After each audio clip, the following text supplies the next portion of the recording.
وہی قرآن کہتا ہے یا ایھا الذین آمنوا اجتنبوا کثیرا من الظن، اے مسلمانوں، اے میرے بزرگوں، کینہ چھوڑ دو، تذبذب چھوڑ دو، غیبت چھوڑ دو، حسد چھوڑ دو، بہتان چھوڑ دو، اپنے دلوں سے ان تمام برائیوں کو آپ لوگ نکال دیں۔ ہمارا یہ فریضہ ہے کہ ہم پاک اور صاف ہو جائیں، ہمارا یہ فریضہ ہے کہ ہمارے دلوں کے اندر ایمان چمکے، ہمارا یہ فریضہ ہے کہ لہو و لعب کو درکنار کر کے کھیل اور کود کو چھوڑ کر اصل مقصد کی طرف توجہ دے۔ اصل مقصد ہے اللہ کو راضی کرنے کا، مخلوق کو خدمت میں کرنے کا، اپنے بچوں کو دین کی تعلیم دینے کا،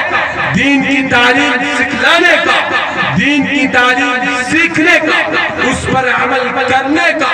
اپنے ہر ایک دن کے حساب کرنے کا۔ قرآن صاف صاف کہتا ہے انما المؤمنون اخوہ، مومنین مسلمان وہ جو کہتا ہے لا الہ الا اللہ محمد الرسول اللہ، یہ آپس میں بھائی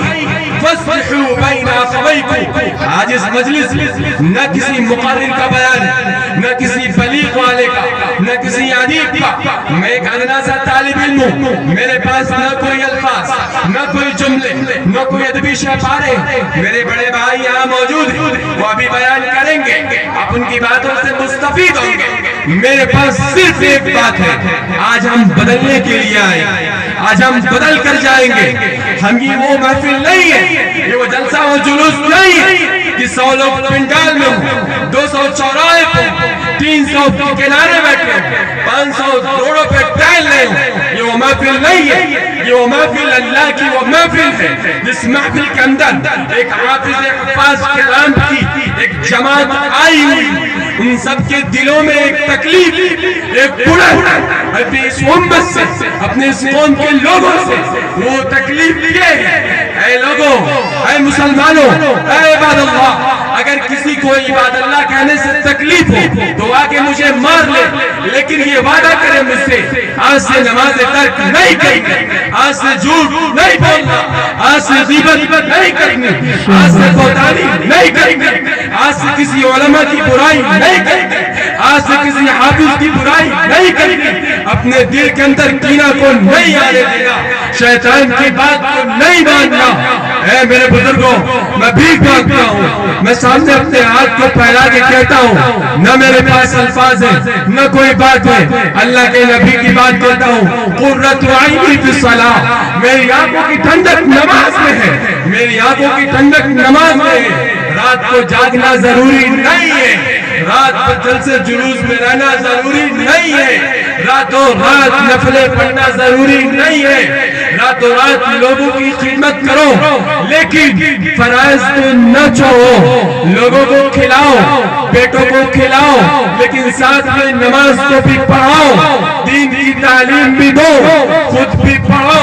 یہ ہمارا فریضہ ہے۔ قرۃ عین فی الصلاۃ، اس کا مقصد ہی یہی ہے کہ ہم نمازی ہو جائیں، اس کا مقصد ہی یہی ہے۔ تجتنبوا قول الزور، صاف صاف قول ہے، جھوٹ سے بچیے۔ ہمارا مقصد جھوٹ سے بچنا ہے، ہمارا مقصد غیبت سے بچنا ہے۔ فاجتنبوا یا ایھا الذین آمنوا اجتنبوا کثیرا من الظن ولا تجسسوا ولا یغتب بعضکم بعضا ایحب احدکم ان یاکل لحم اخیہ میتا فکرہتموہ، کیا تم پسند کرتے ہو اپنے بھائی کا مرا ہوا گوشت کھاؤ؟ کیا ہم یہ پسند کرتے ہیں؟ کیا ہمارے اندر اتنی بساط ہے، اتنی طاقت اور قوت ہے؟ یہ وہ محفل نہیں ہے، میں بار بار یہ بات دہراتے ہوئے کہہ رہا ہوں، یہ وہ محفل نہیں ہے کہ ہم آئے، بیٹھے، سنا، پھر کانوں سے وہ بات نکل گئی، پھر اٹھے، کھانا کھایا، گھر گئے، سو گئے، تو کیا فائدہ جانے کا، آنے کا، کھانے کا، سننے کا؟ میرے نزدیک اس کا کوئی فائدہ نہیں، کوئی مقصد نہیں، کوئی نتیجہ نہیں، جس عمل کا کوئی نتیجہ نہ ہو۔ پورا سال اگر ایک طالب علم پڑھے، امتحان میں اگر وہ کامیاب نہ ہو، اس کے اندر نقص کمی ہے، اس کے اندر کوئی نہ کوئی علت ہے، اس علت کو دور کرنا ہے۔ ہمارے اور آپ کے اندر یہ علت ہے، باتیں سنتے ہیں، سن کے دل پتھرا گیا ہے، دل پتھریلی زمین کی طرح ہے، اس کے اندر زرخیزی کی بو آنی چاہیے۔ وہ یہ ہے، سنیے، قرآن تو کہتا ہے ان ھذا القرآن یہدی للتی ہی اقرب، قرآن ہی سیدھا راستہ دکھلائے گا۔ اپنے بچوں کو قرآن کی تعلیم سے جوڑیے، یہ گنجلک مسئلہ ہے، ایک ایسا پیچیدہ مسئلہ ہے۔ ہمارے لوگ، ہمارے بزرگان دین، ہمارے بڑے اپنے بالوں کو کٹانے میں، اپنے داڑھیوں کو سیو کرانے میں، اپنے ناخن کو تراشنے میں، اپنے پیٹ کے اندر غلاظت لیے پھرنے میں تکلیف محسوس نہیں کرتے۔ اگر محسوس کرتے دین کی تعلیم دلانے پر، قرآن کی تعلیم دلانے پر، اپنے بچوں کو حفاظ بنانے پر، اپنے بچوں کو دین کی تعلیم دلانے پر، میں کھلا چیلنج کرتا ہوں،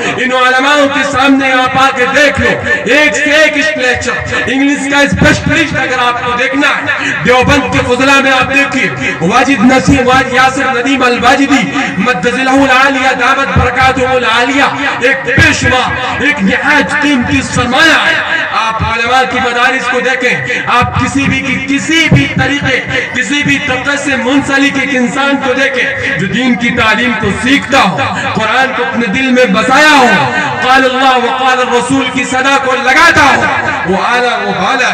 ارفع ہے، اس کی ذات عالی ہے، اس کا مقام اعلیٰ ہے، اس کا مرتبہ اعلیٰ ہے، وہ زندگی کے اندر بھی کامیاب، انشاءاللہ آنے والی زندگی کے اندر بھی کامیاب۔ ایک کھلا پیغام دیتا ہوں، اگر اچھا آئے تو ضرور لیجئے، اپنے بچوں کو دین کی تعلیم سے آراستہ و پیراستہ کیجئے، ان کے ذہنوں کے خاکے کے اندر ایک خاکہ دین کی تعلیم کا بھی ہونا چاہیے۔ آپ کے ذہن کے اندر دین کی تعلیم سیکھنے کا جذبہ ہونا چاہیے، آپ کے دل کے اندر دین کی تعلیم سیکھنے کا جذبہ ہونا چاہیے، آپ کے دل کے اندر وہ خلش، وہ تپش، وہ طرف، وہ محبت، وہ گر، وہ گرا، وہ ضرر ہونا چاہیے جو آپ کے دل کے اندر آگ جیسی بھڑک رہی ہے، جو بجھے تو صرف اور صرف اس بنا پر بجھے کہ آپ کے بچے دین کی تعلیم سے آراستہ و پیراستہ